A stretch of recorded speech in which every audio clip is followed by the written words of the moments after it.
think the reason why Virginia Tech has been able to get so many sustainability awards in such a short amount of time. 7 years ago, the school didn't even know how to spell sustainability, and now we're getting awards all the time. And I think it really speaks to sort of the Hokie spirit when we as a community come together and decide we care about something and we want something to happen. We're going to put our entire effort towards making that happen, and that's really happened with sustainability at Tech. We really value our relationship with the university. We work very closely with them. For instance, working on the climate action commitment that guides the university's sustainability goals. We were one of the organizations that they partnered with to work on that. The climate action commitment at Virginia Tech is a list of 14 resolutions that the school has committed to in order to reduce our footprint, our environmental footprint on the world. And so those include reducing our energy usage, reducing our water usage, increasing recycling rates, and then our number one goal is simply to become a leader in sustainability in higher education and in the Commonwealth of Virginia. Tech does do a really good job in their sustainability endeavors. You can see it in, for instance, in dining this year. We rolled out reusable to-go containers in West End, I believe, which is really huge, and composting in Turner. So the university is doing some really great things, and we're really moving in a cool direction. So in the last couple years, the things that dining services has really been focusing on is one, trying to improve sustainability in what we're eating. Two would be sustainability in what kind of materials we're using, and three would be sustainability in where those materials are going. Students come to us and say, why is there styrofoam in the dining halls? Why do we throw away the food waste in the dining halls? And so we've been addressing that slowly over time. We've begun composting in all of the dining halls.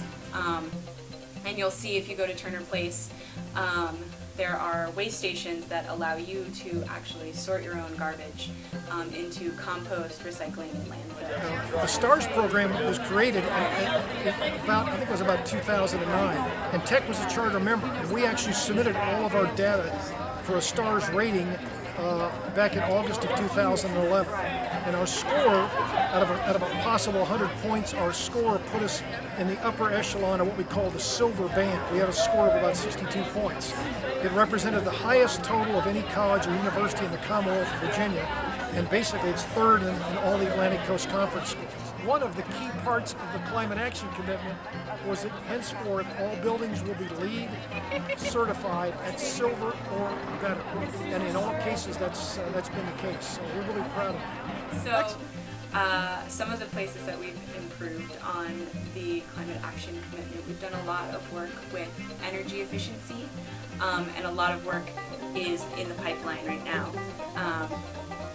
And we've seen that even though we've been adding square footage to the university every year, 2 or 3 buildings get built and opened and started in operation, we've found that our per square foot energy use on campus has been decreasing over time. We've done a really good job of increasing our recycling on campus and diverting a lot more materials away from landfills. A few years ago, we were in the low 20% diversion rate, meaning that 20 or 21% of our materials were being recycled, and the rest of it was going to landfills. And now we're up in the mid 40% range, and a lot of that has to do with composting in the dining halls. That's been a really big effort. Last year, 600 tons of organic waste was composted last year.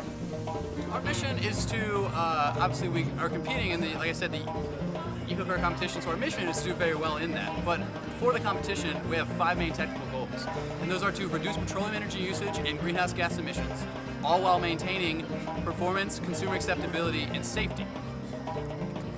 We're not being used as something for sort of doing research and development to put into production for anything. We're doing a lot more of the hands-on work for our seniors to have that experience in the field, to work with these industry-leading companies and the sponsors of our competitions, to have that educational experience to go out into the field, into these big companies, to be able to go on to design and work in those fabrication and manufacturing jobs to develop the future. You know, every personal choice matters, and everyone can make a difference. And if we come together, we can really make big strides in sustainability here on campus. So I would wish that people could get involved in whichever way they feel they best can, and that everyone does their part. Awesome. So working as a team, all of us engaging the community at large, and that can be from myself, my office mate, my next door neighbor, my friends at school, my parents, those kind of things. All of us can work towards making this area a more sustainable area, and quite frankly, a model for the Commonwealth and the nation. But only if we take care of each other and take care of those places. And so to really find where it matters to you, if carbon dioxide doesn't mean anything to you, or if recycling doesn't mean anything to you in a direct way, think about sort of those things that we care about. And I think the more that people realize that we care about each other and we care about where we live, the more we'll realize that doing whatever we can to ensure that these places continue to exist